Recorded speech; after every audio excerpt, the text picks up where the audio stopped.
नमस्कार मेरी YouTube family, हमशिका voice में आप लोगों का स्वागत है। कहानी अच्छी लगे तो लाइक कमेंट शेयर कीजिएगा और अगर चैनल पर न्यू हो तो चैनल को सब्सक्राइब कीजिएगा। आइए सुनते हैं फिर से एक नई कहानी। अब तो मैके नहीं जाऊंगी, कभी भी नहीं। घर में रहो और अपना घर संभालो। अब इस मुद्दे पर मैं दोबारा कोई बात नहीं करना चाहता हूँ। मयंक ने माधवी से दो टुक बात की और अपने ऑफिस खाना हो गया। माधवी वहीं खड़ी देखती रह गई। उसकी सास गरिमा जी के लिए तो ये बहुत अजीब था। अपने शांत स्वभाव के बेटे को आज अपनी ही नज़रों के सामने पत्नी को डांटते देखा था। मयंक ने कभी भी माधवी को मैके जाने से मना नहीं किया। ये पहली बार था कि मयंक ने उसे इस तरह से जवाब दिया था। नहीं तो इतने दिन से मैके जाने के लिए बोल रही थी, पर वो हर बार टाले जा रहा था, जबकि हर बार तो वो उसे खुद ही मैके छोड़ाता था। आज माधवी जिद पर ही अड़ गई तो मयंक ये जवाब दे कर के गया। मयंक के जवाब पर गरिमा जी कुछ नहीं बोली, चुपचाप अपने कमरे में चली गई, क्योंकि वो तो जानती थी कि मयंक क्यों मना कर रहा है। इधर सोचते सोचते माधवी वहीं हॉल में सोफे पर बैठ गई। पिछली बार पापा छमाई में मैके गई थी, उसके बाद मैके जाना ही नहीं हुआ। ये अलग बात है कि मायके से भी किसी ने फ़ोन करके बुलाया नहीं, पर क्या फ़र्क पड़ता है तो उसका मायका ही ना। मम्मी और भाई सब तो हैं, फिर मयंक जाने से क्यों इनकार कर रहा है? जबकि जब पापा थे तो वो कभी मना नहीं करता था, यहाँ तक कि उसके बाद उसने कभी नहीं मना किया। सोफे पर बैठी माधवी इन्हीं सब चीज़ों को सोच रही थी। माधवी की शादी को 5 साल हो चुके थे। मयंक काफ़ी सुलझे हुए इंसान थे। घर में सास गरिमा जी थी, कभी उन्हें माधवी पर रोक टोक नहीं लगाई। लेकिन एक ही बात थी जहाँ वो माधवी को टोकती थी, वो भी मैके जाने को लेकर के। माधवी को शुरू से ही आदत थी, मैका पास था तो हर सप्ताह ही मैके पहुंच जाती थी, फिर सुबह से शाम तक वहीं रुककर आराम से आती। मयंक ने कभी इस बात को लेकर उसे रोका नहीं, लेकिन गरिमा जी हमेशा टोकती, बहू ये क्या नियम बना रखा है तुमने? जब देखो तब मैके चली जाती हो।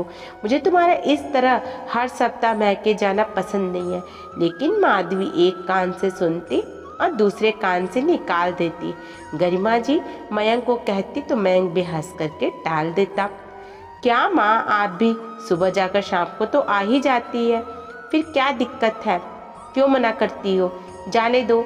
उसके आगे गरिमा जी कुछ कह नहीं पाती। यहाँ तक कि जब बेटी नव्या हुई तब भी यही हाल था। आज नव्या भी 4 साल की हो चुकी थी, लेकिन अभी 8 महीने पहले ही माधवी के पिता को हार्ट अटैक से मृत्यु हो गई। 15 दिन माधवी वहीं रही थी।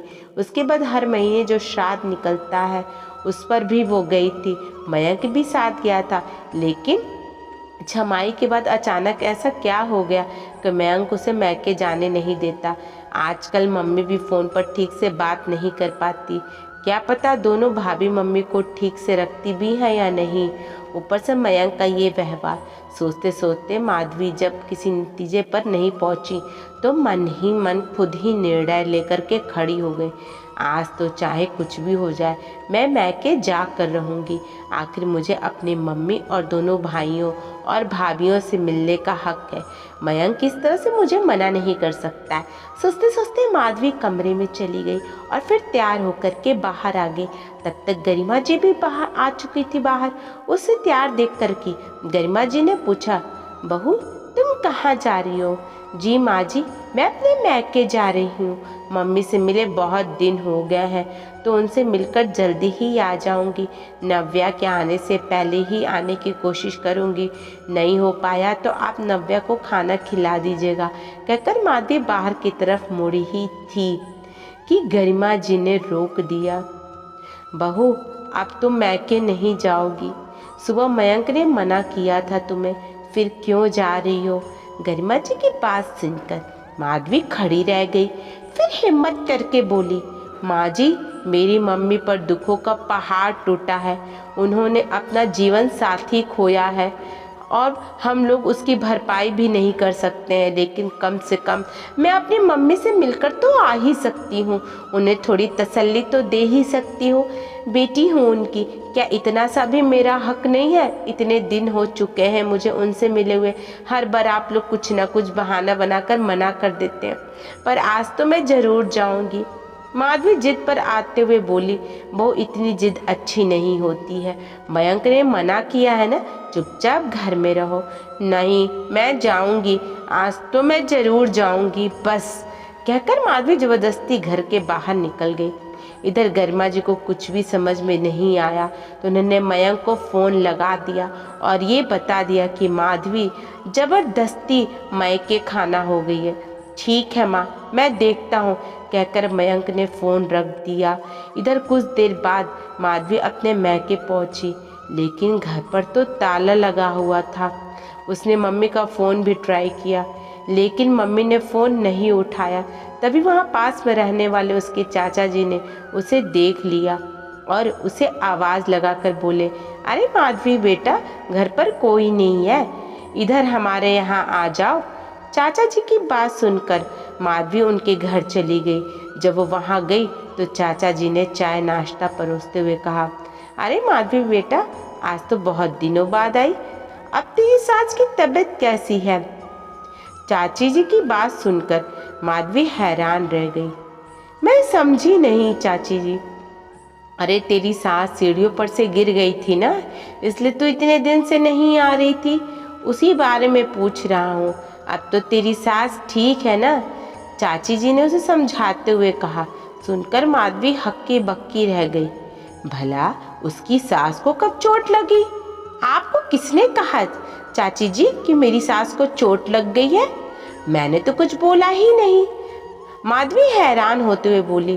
तभी चाचा जी बीच में बोल पड़े, अरे छमाही के 2 दिन बाद जब प्रॉपर्टी का बंटवारा हो रहा था और पेपर्स पर तुम्हारे साइन चाहिए थे, उस समय तुम्हारे भाइयों ने ही तो बताया था कि हमने तो कहा भी था कि हम मिल लाते हैं, लेकिन उन्होंने कहा कि माधवी पर वैसे ही काम का वजन ज़्यादा है, ऐसे में वहाँ जाने से उन्हें परेशानी हो सकती है।